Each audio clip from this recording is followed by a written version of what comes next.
Salon খুলি স্বাৱলম্বিতাৰ নিদৰ্শন। পথাৰে নহয় কামেৰে অসমীয়া গিৰি। জামুগুৰিহঁতৰ বাদ্যযন্ত্ৰী শিল্পী পুলকৰ প্ৰশংসনীয় পদক্ষেপ। এগৰাকী বাদ্যযন্ত্ৰী যুৱ শিল্পী জামুগুৰিহঁতৰ কোচগাঁৱত পুলক বৰাৰ ঘৰ।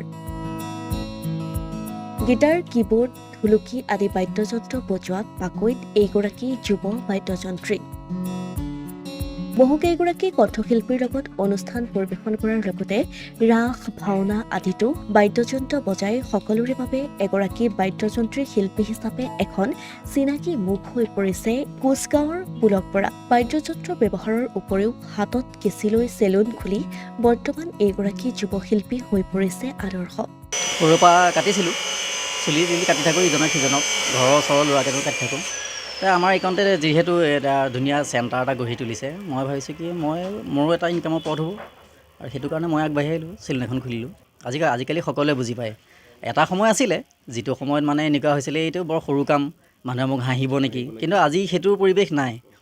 আজিকালি সকলোৱে সকলো কাম কৰিব পাৰে, কোনেও লাজো নকৰে আৰু মানুহে নেহাঁহেও আজিকালি, আৰু যোনে হাঁহে তাৰ নিচিনা আৰু কি ক'ম আৰু, ভাষা নাই আৰু।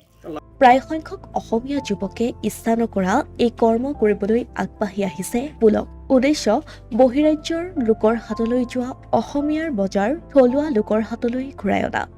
জামুগুৰি হাটৰ কোচগাঁৱৰ ঐতিহ্যমণ্ডিত কালীয়দমন ভাওনা ক্ষেত্ৰৰ মূল তোৰণভাগৰ কাষতেই এইদৰে এখন চেলুন খুলি হাতে কামে কৰ্মত ব্যস্ত হৈ পৰিছে এইগৰাকী যুৱ বাদ্যযন্ত্ৰী শিল্পী পুলক বৰা। অন্যে যে সকলো কাম কৰে, বাহিৰৰ পৰা মানুহে আহি পেলাই ইয়াতে ইনকাম কৰি গৈ আছে, আমিনো কিয় নোৱাৰোঁ? আমি অসমীয়া ল'ৰা হিচাপে কি নোৱাৰোঁ? অসমীয়াই কি নোৱাৰে কি আচলতে? সেইটো কাৰণে মই ভাবিলোঁ যে মই সৰুৰ পৰা কাটিছিলোঁ, চুলি কাটি থাকোঁ ইজনক সিজনক, ঘৰৰ ওচৰৰ ল'ৰাকেইটাও কাটি থাকোঁ। আমাৰ এইকণতে যিহেতু এটা ধুনীয়া চেণ্টাৰ এটা গঢ়ি তুলিছে, মই ভাবিছোঁ কি মোৰো এটা ইনকামৰ পথ হ'ব, আৰু সেইটো কাৰণে মই আগবাঢ়ি আহিলোঁ, চেলুন এখন খুলিলোঁ। কৰ্ম সংস্কৃতিৰ জৰিয়তে অৰ্থনৈতিক বিপ্লৱৰ চিন্তা কৰা পুলকৰ কৰ্মৰাজিৰ প্ৰশংসাও কৰিছে বহুজনে। জামুগুৰি অঞ্চলৰ এগৰাকী উদীয়মান বাদ্যযন্ত্ৰী শিল্পী, তেওঁ বিশেষকৈ আমাৰ অঞ্চলত বিশেষকৈ নিবনুৱাসকলৰ কাৰণে এটা দৃষ্টান্ত দাঙি ধৰিছে যে ধৰক চুলি কাটি বা নাপিতৰ কাম কৰিও এটা পৰিয়াল পোহপাল দিব পাৰি, আৰ্থিকভাৱে নিজক স্বাৱলম্বী কৰাৰ লগতে ধৰক পৰিয়াল এখনৰ ভৰণ পোষণ কৰিব পৰা যায়, তাৰ এটা নিদৰ্শন তেওঁ দাঙি ধৰিছে।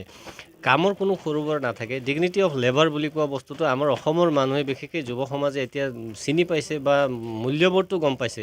গতিকে এয়া খুব যোগাত্মক কথা, প্ৰগতিশীল কথা।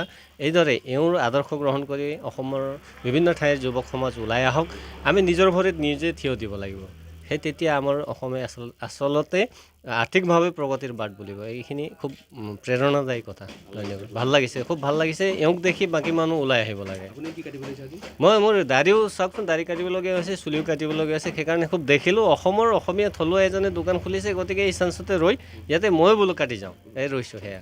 আমিও আশা কৰিছোঁ পুলকৰ এই কৰ্মৰাজি আন দহৰ বাবে হৈ পৰক প্ৰেৰণা আৰু আদৰ্শ। অসমীয়া প্ৰতিদিন, ডিজিটেল সংবাদ, জামুগুৰি হাট।